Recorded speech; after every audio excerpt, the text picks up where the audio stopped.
Dear student, आज के इस क्लास में मैं आप सभी को क्लास 12th का साइकोलॉजी का 35 ऐसे वीबीआई ऑब्जेक्टिव क्वेश्चन बताने वाला हूं जो आप सभी के फाइनल बोर्ड एग्जाम में लगातार कई सालों से पूछा गया है। डियर स्टूडेंट, अगर आप सभी क्लास 12th में हैं और आप साइकोलॉजी सब्जेक्ट रखे हैं तो आज के क्लास का ये 35 वीबीआई ऑब्जेक्टिव क्वेश्चन को जरूर याद कर लीजिएगा। अगर आप सभी बिल्कुल भी कुछ भी तैयारी नहीं की है ना, तो आपको ये 35 क्वेश्चन हर हाल में याद कर लेना है। ये 35 क्वेश्चन जो मैं आपको बताने वाला हूं, इससे आपके फाइनल बोर्ड एग्जाम में 90% क्वेश्चन जो है ना आपके एग्जाम में देखने को मिलेगा। तो श्योर है, अगर आप सभी अच्छा मार्क्स लाना चाहेंगे तो आप सभी इस क्लास को पूरा जरूर देखिएगा और एक एक क्वेश्चन को मेरे साथ साथ जो है ना याद कर लीजिएगा। ओके, कोई भी क्वेश्चन में डाउट रहे तो आप सभी क्या करेंगे, कमेंट बॉक्स में मुझे बता देंगे, मैं आप सभी का रिप्लाई देने की कोशिश जरूर करूंगा। ओके, और प्यारे स्टूडेंट, अगर आप सभी बेहतर तैयारी करना चाहेंगे तो आप सभी हमारे चैनल को सब्सक्राइब करके बेल आइकन प्रेस कर लेंगे। ओके, चलिए तो प्यारे स्टूडेंट, देखिए आपके स्क्रीन में पहला नंबर क्वेश्चन आ चुका है। जितने भी स्टूडेंट को अगर आंसर पता है तो कमेंट बॉक्स में देते चलेंगे, नहीं पता है कोई बात नहीं, आपको याद कर लेना है। ठीक है, हर हाल में ये 35 क्वेश्चन आपको याद करना ही है। ठीक है ना, चलिए तो हम लोग समय वेस्ट नहीं करते हैं, पहला नंबर क्वेश्चन देखते हैं। देखिए पहला नंबर क्वेश्चन आपके स्क्रीन में है, पूछा गया है मनोविज्ञान का शाब्दिक अर्थ है। देखिए प्यारे स्टूडेंट, जो हम लोग मनोविज्ञान पढ़ रहे हो तो इससे पहले मनोविज्ञान के बारे में जानकारी करना बहुत ज्यादा जरूरी है। ठीक है, तो मैं आपको बता दूं, मनोविज्ञान का जो शाब्दिक अर्थ होता है ना, वो है आत्मा का अध्ययन। ठीक है, अगर आपको पूछे कि मनोविज्ञान में किसका अध्ययन किया जाता है तो वो आत्माओं का अध्ययन किया जाता है। ठीक है, राइट आंसर यहाँ पर एक का ए बिल्कुल राइट हो जाएगा, ध्यान रखिएगा। चलिए दूसरा नंबर देखिए, बहुत इंपॉर्टेंट क्वेश्चन है, आधुनिक मनोविज्ञान किस पर आधारित है। प्यारे स्टूडेंट, ये बहुत वीवीआई क्वेश्चन है, आपको याद रखना है।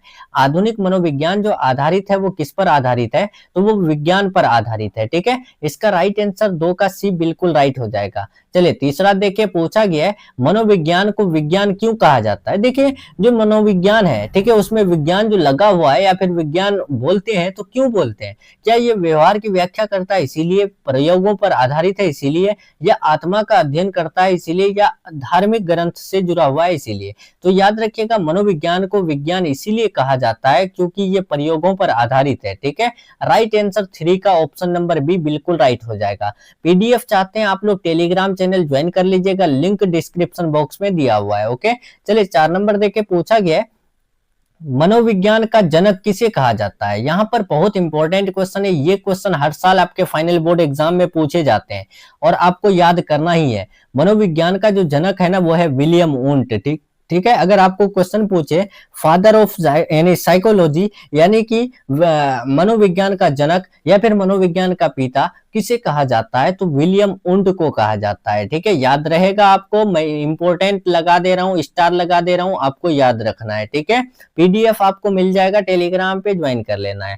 देखिए 5 नंबर, बुद्धि लब्धि यानी कि आईक्यू का सूत्र किसने दिया। देखिए प्यारे स्टूडेंट, जो आईक्यू होता है बुद्धि लब्धि, इसका सूत्र सबसे पहले आप जान लीजिए, इनका सूत्र जो होता है वो है MA/CA × 100 होता है। ठीक है, ये सूत्र है बुद्धि लब्धि का, लेकिन ये जो सूत्र दिया था वो किसने दिया था, तो आप याद रखिएगा बिनेट जी दिए थे। ठीक है, यानी IQ बराबर MA/CA × 100 जो दिया था वो कौन दिए थे, तो बिनेट जी दिए थे। ठीक है, याद रखिएगा। चलिए 6 नंबर देखे, पूछा गया यहाँ पर बुद्धि लब्धि का सूत्र है, इससे पहले मैंने आपको बता रखा है या फिर इससे पहले ही जस्ट बताया कि बुद्धि लब्धि का सूत्र जो होता है वो है IQ = MA/CA × 100। ठीक है, राइट आंसर यहाँ पर ए हो जाएगा। और ये सूत्र किसने दिया था, तो बिनेट जी दिए थे। ठीक है, आप याद रखना है आपको। ठीक है, नेक्स्ट देखे 7 नंबर, विकास का अर्थ है। क्या विकास का मतलब होता है केवल शारीरिक परिवर्तन, मानसिक और शारीरिक परिवर्तन, मानसिक परिवर्तन, या फिर कोई परिवर्तन नहीं। तो 7 का याद रखिएगा डियर स्टूडेंट, विकास का मतलब होता है मानसिक परिवर्तन। ठीक है, राइट आंसर यहाँ पर जो है ना सी बिल्कुल राइट हो जाएगा। ओके 7 का। चलिए 8 नंबर देखे, सीखना क्या है। देखिए जो सीखना है वो क्या है, स्वप्रचालित प्रक्रिया, अनुभवों से व्यवहार में परिवर्तन, केवल पढ़ना, केवल लिखना। बताइए सीखना क्या है? तो वो अनुभवों से व्यवहार में परिवर्तन ही क्या है? सीखना है। ठीक है। अब देखिए कोई भी चीज गलती कर रहे हैं, बार बार गलती कर रहे हैं, तो उससे आप क्या कर रहे हैं? यानी कि अनुभव करके फिर जो है अपने बिहेवियर में, व्यवहार में परिवर्तन लाए। ठीक है। कुछ सीखे तभी ना बदलाव करेंगे। ठीक है। आज मान के चलिए आपको जो है ना मतलब साइकोलॉजी स्टार्टिंग में समझ में नहीं आ रहा था। ठीक है। लेकिन धीरे धीरे सीखे और अभी जो है आपको पूरा 100% समझ में आ गया होगा कि साइकोलॉजी क्या है। तो इससे आप जो है ना मतलब अनुभव किए, इनको पढ़े, इनको समझे। ठीक है। तब जाकर के आप जो है सीखे। ठीक है। तो यही है कि सीखना का मतलब क्या होता है? तो अनुभवों से व्यवहार में परिवर्तन होता है। ठीक है। नेक्स्ट देखिए 9 नंबर पूछा गया है, किशोरा अवस्था की अवस्था किस आयु में होती है? देखिए प्यारे स्टूडेंट, जो किशोरा अवस्था की आयु किशोरा अवस्था की जो अवस्था होती है, ये कौन से उम्र में होती है? तो आपको मैंने इससे पहले बता रखा है कि किशोरा अवस्था 12 से 18 या फिर 13 से 19 वर्ष के बीच होता है। ठीक है। राइट आंसर यहाँ पर ऑप्शन नंबर बी हो जाएगा। चलिए 10 नंबर बढ़ते हैं। पूछा गया है, बच्चों को सीखने की सर्वश्रेष्ठ अवस्था मानी जाती है, इनमें से कौन सा अवस्था है? आपको पता है अवस्था बहुत सारा होता है, शैशवावस्था, बाल्यावस्था, किशोरावस्था, युवावस्था, प्रौढ़ावस्था, वृद्धावस्था, बहुत सारा होता है। ठीक है। तो आप याद रखिएगा बच्चों को सीखने की जो सर्वश्रेष्ठ अवस्था मानी जाती है वो क्या? तो आप याद रखिएगा बाल्यावस्था। ठीक है। बाल्यावस्था में अगर आप रहेंगे तो आप जो है ना कुछ ना कुछ सीखेंगे और वही सीखने का सर्वश्रेष्ठ अवस्था है। अगर इस अवस्था में आप अगर बिगड़ जाते हैं तो आप समझिए कि बिगड़ के ही रहते हैं। ठीक है। तो इसीलिए बाल्य अवस्था में है तो अगर आप सभी तो क्या करेंगे? कुछ ना कुछ नए नए सीखने की कोशिश जरूर करेंगे। ठीक है।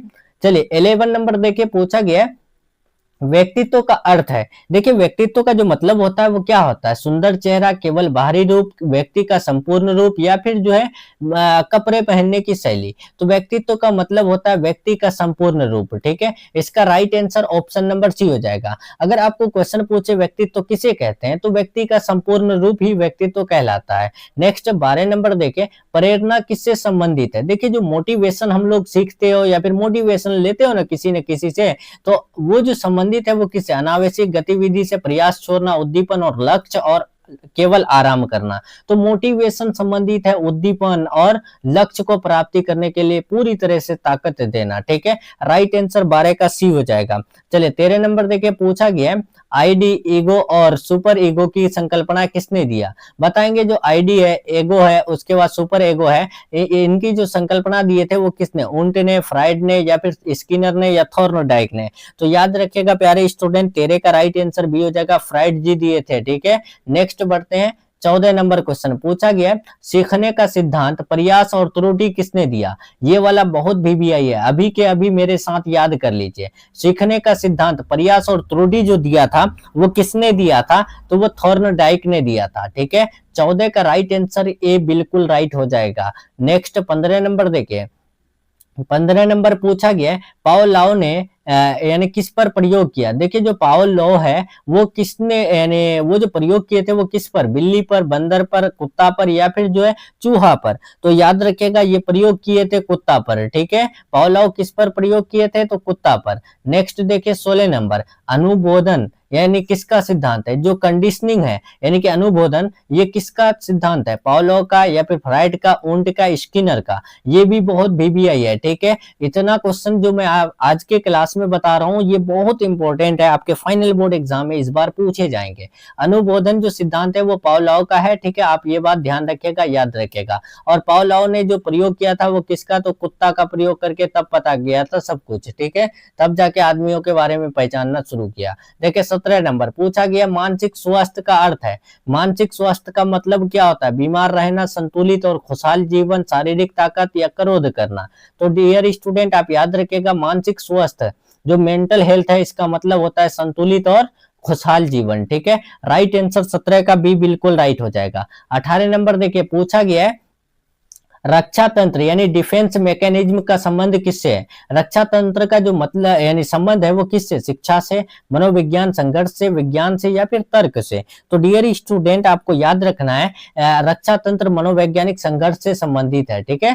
नेक्स्ट बढ़ते हैं 19 नंबर। देखिए साइकोलॉजी सब्जेक्ट रखे हैं और ये सब क्वेश्चन नहीं करेंगे तो आप बहुत पछताएंगे आगे। ठीक है। तो इसीलिए ये सब क्वेश्चन याद कर लीजिए। व्यक्ति का व्यवहार किसका परिणाम होता है? देखिए जो व्यक्ति का व्यवहार है वो किसका रिजल्ट बताता है? आनुवांशिकता का, पर्यावरण का, दोनों का, इनमें से कोई नहीं का। तो याद रखिएगा ये दोनों का बताता है, ठीक है। व्यक्ति का बिहेवियर क्या बताता है, उनका आनुवांशिकता और उनका पर्यावरण बताता है, ठीक है। Right answer option number C हो जाएगा। चलिए 20 नंबर देखें, सबसे सरल सीखने की विधि कौन सा है? क्या आज्ञा का पालन करना, अनुकरण करना, प्रयोग करना, अभ्यास करना? तो 20 का याद रखिएगा, सबसे सरल यानी सबसे आसान सीखने का जो विधि है वो है अनुकरण, ठीक है। राइट आंसर 20 का बी हो जाएगा, ठीक है। नेक्स्ट 21, EQ का पूरा नाम क्या है? देखिए EQ का पूरा नाम या फिर EQ का जो है ना पूर्ण रूप आपको बताना है। क्या एनर्जी क्वेसेंट होता है, या फिर इमोशनल क्वेसेंट होता है, या फिर जो इक्वल क्वेसेंट होता है, या फिर जो है इमोशनल क्वेश्चन होता है? तो याद रखिएगा 21 का ऑप्शन नंबर बी यानी बी हो जाएगा, इमोशनल क्वेसेंट, ठीक है। इसका राइट आंसर बी बिल्कुल राइट हो जाएगा। EQ का जब भी पूछे, बहुत BBI है, ठीक है, ये पूछे जाएंगे इस बार। EQ का पूरा नाम क्या है? तो इमोशनल क्वेसेंट है, याद रखिएगा। 22 देखें, आत्म समझ यानी सेल्फ कंसेप्ट किससे संबंधित है? क्या दूसरे की राय से, व्यक्ति की अपनी धारणा से, शिक्षकों की राय से, माता पिता की राय से? देखिए सेल्फ कंसेप्ट जो समझ में आता है तो ये किससे जुड़ा हुआ है? क्या दूसरों की राय से जुड़ा हुआ है, व्यक्ति की अपनी धारणा से होता है? तो जी हाँ, व्यक्ति की अपनी धारणा ही आत्म समझ होता है, ठीक है। आत्म मतलब होता है खुद, ठीक है, यानी कि सेल्फ कंसेप्ट, खुद का समझ आया, ठीक है, यानी कि व्यक्ति का अपना धारणा आया, तभी जाके जो है आदमी अपने आप को आत्म समझ बना पाया, मतलब अपने ही बात पर अटल रहा, ठीक है। 23 नंबर देखें, बुद्धि का परीक्षण कौन करता है? ये वाला तो बहुत BBI है, ठीक है, याद रखिएगा। बुद्धि का परीक्षण जो करता है वो कौन करता है डियर स्टूडेंट? तो याद रखिएगा मनोवैज्ञानिक करता है, ठीक है। देखिए जो साइकोलॉजिस्ट होते हैं ना वो बुद्धि का परीक्षण करते हैं कि आपका बुद्धि लब्धि कितना है और आपका यानी कि अभी क्या सोच रहे हैं, आप आगे जाकर क्या करेंगे, ये सब आपके बारे में जो है ना पूरा डिटेल्स जो है बुद्धि का टेस्ट कर लेता है। कौन? तो मनोवैज्ञानिक, ठीक है।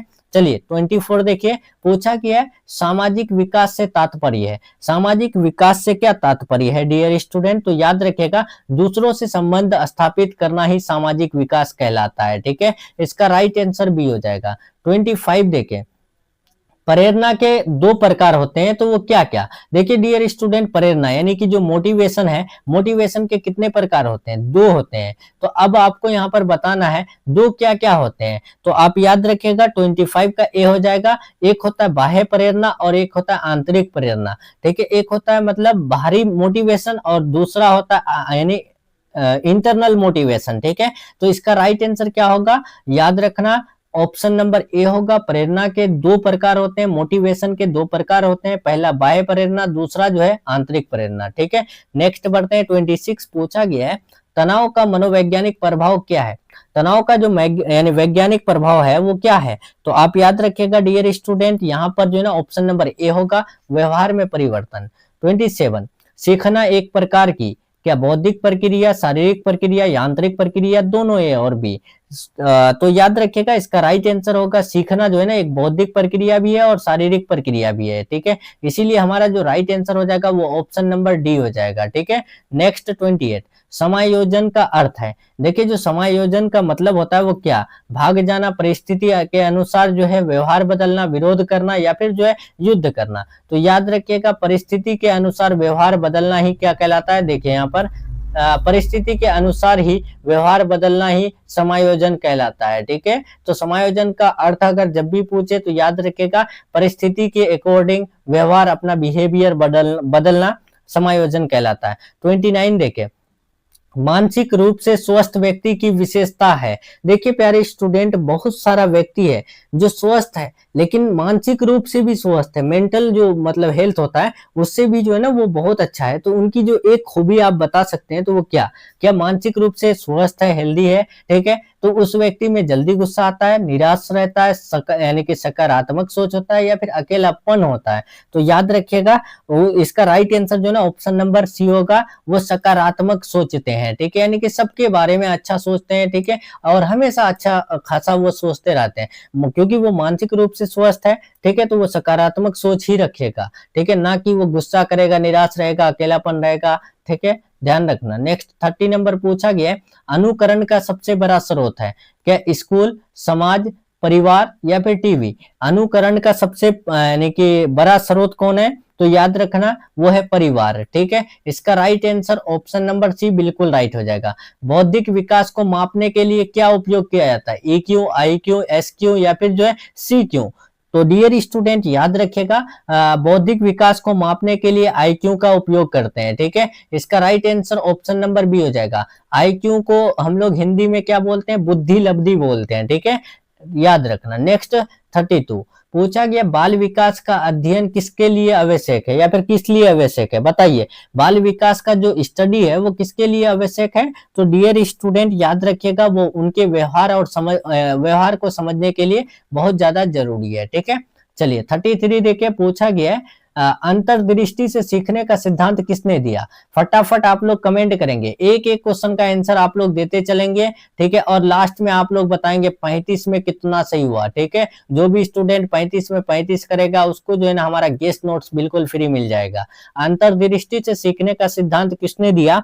तो 33 का right answer option number B हो जाएगा, कोहलर ने दिया। ठीक है, राइट आंसर बी बिल्कुल राइट हो जाएगा। चलिए 34 नंबर देखिए, पूछा गया है मनोविज्ञान शब्द की उत्पत्ति किस भाषा से हुई? डियर स्टूडेंट, मनोविज्ञान यानी जो शब्द है इसकी जो उत्पत्ति हुई ये कौन से भाषा? लैटिन, अंग्रेजी, संस्कृत, ग्रीक? ये वाला बहुत VBI है, याद रखना। इस बार आपके फाइनल बोर्ड एग्जाम में आपको जो है ना देखने को मिलेगा। ठीक है, आप ध्यान रखिएगा, यहाँ पर मनोविज्ञान शब्द की उत्पत्ति कौन से भाषा में हुई थी? तो वो ग्रीक भाषा में हुई थी। ठीक है, राइट आंसर यहाँ पर ऑप्शन नंबर डी बिल्कुल राइट हो जाएगा 34 का। 35 यानी कि आज का लास्ट क्वेश्चन देखते हैं। पूछा गया है बाल्यावस्था की प्रमुख विशेषता क्या है? क्या जिद्दीपन, आलस या फिर जो है तीव्र सीखने की प्रवृत्ति, गुस्सा?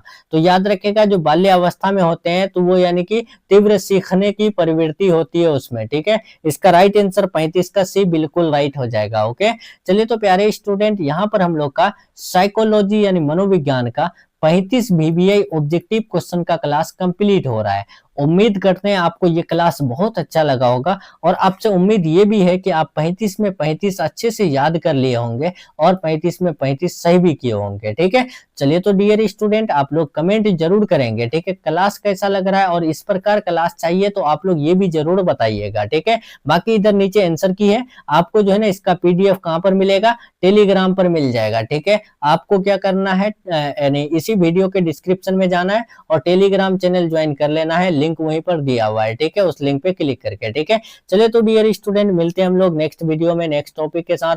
तब तक के लिए आप अपना ख्याल रखिए, अपना स्टडी जारी रखिए। Take care, thanks for watching.